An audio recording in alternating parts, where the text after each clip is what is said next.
Business owners, medyo masakit to pero kailangan mong marinig.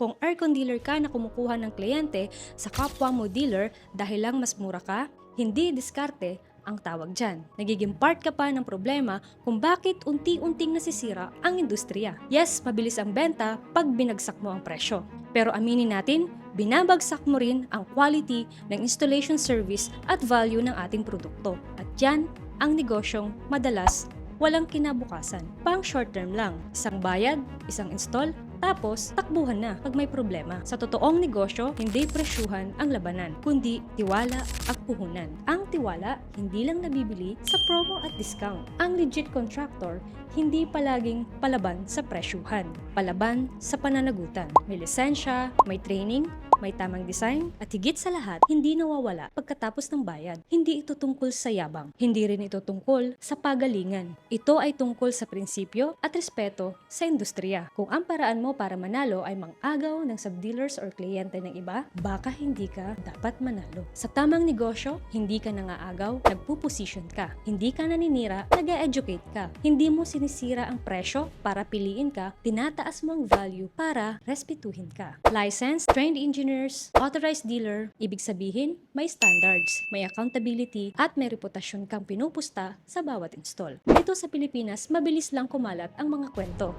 Isang sablay, alam agad ng buong barangay. At ang isang maayos na gawa, buong network ang magdadala sa'yo ng next client. Repeat clients, referrals, brand trust, peace of mind ng customer. Ito ang hindi tunuturo ng murang diskarte. Ang murang mali, laging mas mahal sa huli. Pwede kang yumaman agad sa pangaagaw, pero tatagal ka lang kung patas ka. Kung nakaka-relate ka sa video na to, like, follow, and share the Aircon Advisor PH by Rosarito for more HVAC insights, business talks, and aircon tips. Sa Rosarito, problem solved!